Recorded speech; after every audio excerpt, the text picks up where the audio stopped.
We'll deal with that tomorrow. Hi everyone. In today's video, I want to talk about a couple of people that live inside our heads. I feel like I'm taking crazy pills! I would like to talk about the concept of imaginary and future selves, what that means and how it affects your life. And before we start, please hit the like and subscribe button. It will help other people just like you to discover my videos.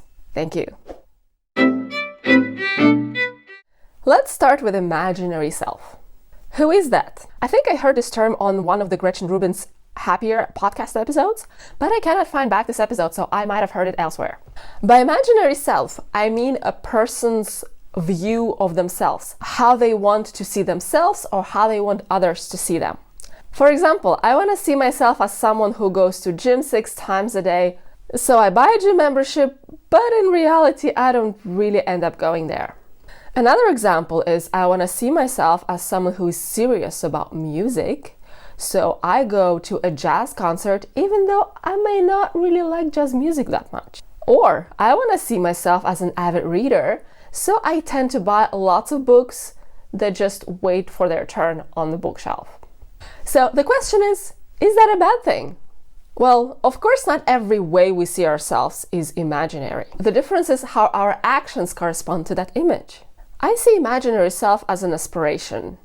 It could create a motivation for you to actually become that self. However, if you consistently do something that does not correspond to that image, it's time to let it go. You kind of lie to yourself like that, right? Imaginary self can be dangerous if it's unrealistic or false. For example, if you want to see yourself as a business owner and you think you have this great idea, so you decide that you should quit your job or school like famous entrepreneurs like Steve Jobs did.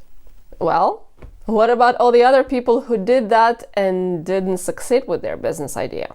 Alternatively, and that's something that I tend to see more often, you may have an idea and you've been working on it for years and years and think of yourself as an entrepreneur, but never making a step to create an actual business out of that. This unrealistic images could make us unhappy and ultimately lead to some bad decisions. So what to do about it? But what if you really want to be that fit, jazz-loving avid reader? Here's a number of strategies. Number 1, think about the need behind your imaginary self and how you can meet that need in a different way. Say the real need behind the gym example is that person really wants to be fit.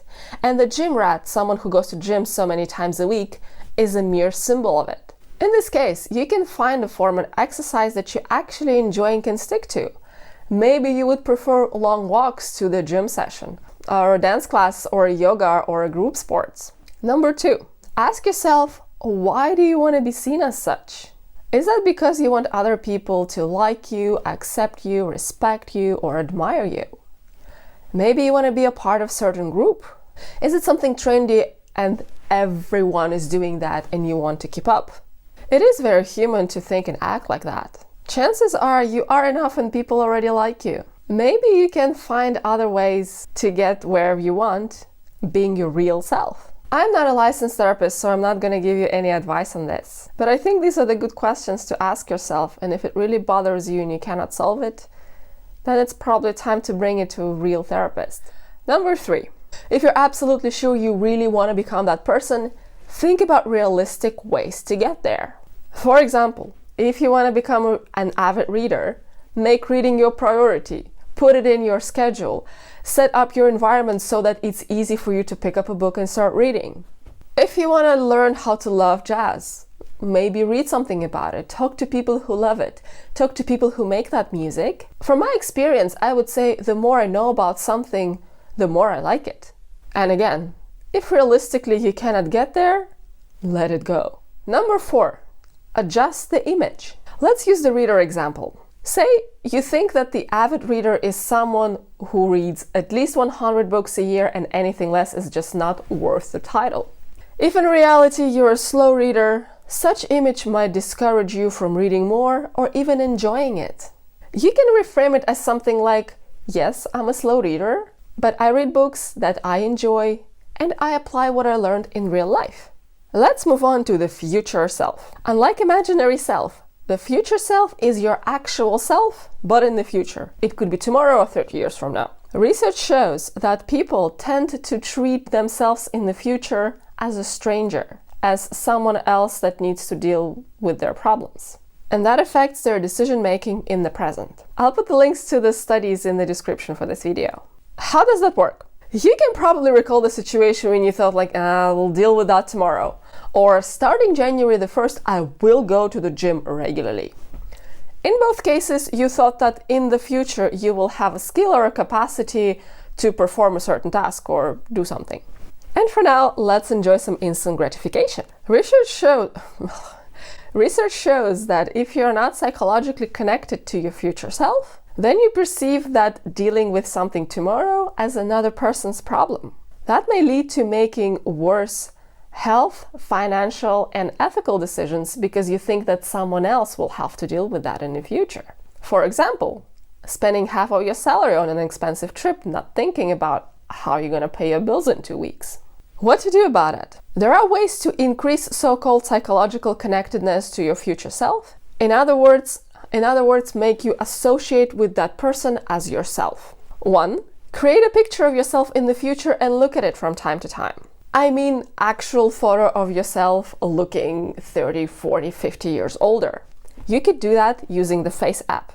And strategy number 2, write down the list of how you expect to be similar to yourself in the future. Generally, try not to let your future self deal with the mess you created today. Think about how you can help that person, how you can make their lives easier. It could be easy things like preparing your outfit for tomorrow or your lunch for the next day, or more complex things like financial planning for your retirement. Why did I bring together imaginary and future selves in this video? The future selves is one type of a larger concept called possible selves. Possible selves includes the ideal selves people hope to become, other selves that people could become, and selves people are afraid to become. I think my idea of imaginary selves also fits into this concept. When I was a teenager, I thought that I will be a badass businesswoman who does fitness. I knew nothing about how business works and I hated sports. Do you think I had any idea how to get there? No, I thought my future self somehow will figure it out. It was a pure aspiration, a picture that looked good in my head, my pure imaginary/future self. The good news is the possible selves could work as a motivation. So this is me, my point A, this is where I want to be, this is why it's important and how it corresponds to my values, and this is how I plan to do that. I think the key here is to know yourself, who you are and who you aren't, what are your real needs, and have some self-compassion to help your future self to get where you're imagined to be. And that was it for this video. Do you have an imaginary or an idea of your future self? Please leave it down in the comments below. And as always, thank you so much for watching. Don't forget to hit the like and subscribe, and I will see you next Monday. Bye!